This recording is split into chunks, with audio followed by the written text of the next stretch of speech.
రాష్ట్రంలో కూటమి ప్రభుత్వం అమలు చేసిన సూపర్ 6 పథకాలు ప్రజల నుంచి విశేష స్పందన పొందాయని, ఎన్నికల్లో ఇచ్చిన హామీలను సమర్థవంతంగా అమలు చేస్తున్నామని చిత్తూరు ఎమ్మెల్యే గురజాల జగన్మోహన్ తాజా తెదేపా జిల్లా అధ్యక్షుడు షణ్ముఖరెడ్డి తెలిపారు. ఈ సందర్భంగా మాట్లాడుతూ ఆర్థిక ఇబ్బందులు ఉన్నప్పటికీ ఒకవైపు సంక్షేమ పథకాలు, అభివృద్ధి పనులను వేగవంతం చేస్తూ ప్రభుత్వం ముందుకు సాగుతోందని అన్నారు. రాష్ట్రంలో పెట్టుబడులు, పరిశ్రమలు పెద్ద ఎత్తున ఆకర్షితమవుతున్నాయని, ఏపీకి పూర్వ వైభవం తీసుకురావడంలో ముఖ్యమంత్రి, ఉప ముఖ్యమంత్రి కీలక పాత్ర పోషిస్తున్నారని పేర్కొన్నారు. సూపర్ 6 లో భాగంగా తల్లికి వందనం, స్త్రీశక్తి, అన్నదాత సుఖీభవ, దీపం 2, ఎన్టీఆర్ భరోసా, మత్స్యకార భరోసా వంటి పథకాల ద్వారా లబ్ధిదారులకు దులు జమ చేసినట్లు వివరించారు. రాష్ట్ర అభివృద్ధి దిశగా కూటమి ప్రభుత్వం ప్రజలు మెచ్చేలా పాలన కొనసాగిస్తుందని ఎమ్మెల్యే గురజాల జగన్మోహన్ మరియు షణ్ముఖరెడ్డి తెలిపారు. ఇస్తామని చెప్పాం, ఆ మాట కట్టుబడి ఈ రోజు దాదాపు 40-65 లక్షల మందికి మేము అమ్మఒడి కింద ఇస్తున్నామంటే అది చరిత్ర కాదా నేను అడుగుతున్నా. ఈ ఏదైతే కొంతమంది ఇప్పుడు రోజు కొంచెం మంది సైకో కార్యకర్తలు ఉన్నారు, వాళ్ళు కొన్ని హెచ్చరిస్తున్నా. ఎందుకంటే రఫ్ అంటే ఊరుకునేదానికి మీ యొక్క ప్రభుత్వం కాదు, ఇది క్రమశిక్షణ కలిగినటువంటి ప్రభుత్వం. రఫ్ అంటే వాళ్ళు తోలు తీసి వాళ్ళు సక్రమ పద్ధతిలో పెట్టే ప్రభుత్వం ఈరోజు చంద్రబాబు నాయుడు గారి ప్రభుత్వం.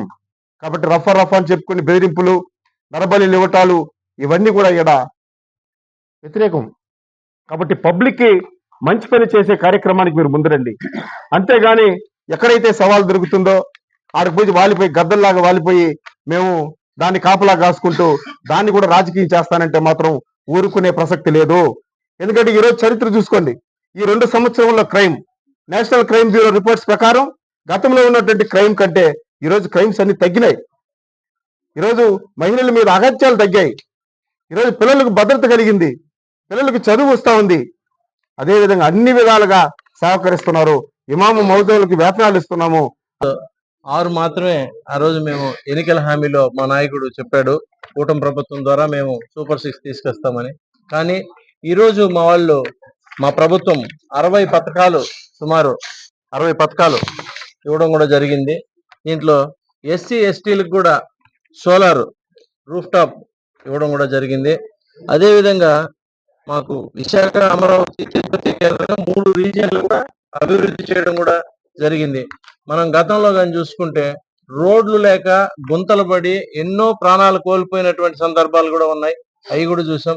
కానీ ఇప్పుడు మనం రోడ్లు చూసుకుంటే కొన్ని లక్షలు వెచ్చించి సుమారు 1,00,000 కోట్ల విలువైనటువంటి నేషనల్ హైవేస్ ప్రాజెక్టులు, రైల్వే ప్రాజెక్టులు కూడా తేవడం జరిగింది. సెంట్రల్ నుంచి కూడా ఒక 90 కేంద్ర పథకాలను కూడా పునరుద్ధరణలోకి తీసుకురావడం కూడా జరిగింది. అదే విధంగా మనం చూసుకుంటే ఎన్నో పథకాలు, శ్రీశక్తి, అదేవిధంగా మనం కొన్ని రోజులు హంగామా చేశారు, సూపర్ 6 చెప్పేశారు, మాకు ఇంతవరకు ఏమీ రాలేదు అని చెప్పి. ఆ పథకాలన్నీ కూడా 1 by 1 గా 6 నెలల్లో రిలీజ్ చేయడం కూడా జరిగింది. ఈ విధంగా మా ప్రభుత్వం, కూటమి ప్రభుత్వం ఎన్నో పథకాలను తీసుకొచ్చి ఎన్నో సంక్షేమ కార్యక్రమాలు, అదే విధంగా డెవలప్మెంట్ కూడా చేసుకుంటూ ముందుకు దూసుకెళ్తుంది. అదేవిధంగా మా నాయకుడిని కానీ చూసుకుంటే ఆయన రాత్రింబవళ్ళు ఏది తేడా లేకుండా ఎన్నో కష్ట వ్యయ ప్రయాసాలకు ఓర్చి ఈ వయసులో కూడా అంత కష్టపడి చేసే సీఎం గారు భవిష్యత్తులో కూడా మనకు దొరుకుతారా అనేది చెప్పలేం. ఎన్టీఆర్ భరోసా కింద కూడా పెన్షన్లు 50 కోట్ల పైగా పెన్షన్లని రేపు అంటే మీరు ఎప్పుడైనా ఏ ప్రభుత్వం అయినా చెప్పిన రోజుకి కనీసం జీతాలు కానీ లేదా పెన్షన్లు కానీ సరిగ్గా ఇవ్వని ప్రభుత్వాన్ని గడిచిన 5 సంవత్సరాల క్రితం చూసాము. ఇప్పుడు మా ప్రభుత్వం వచ్చిన తర్వాత ఒక రోజు ముందే ఇస్తున్నాము.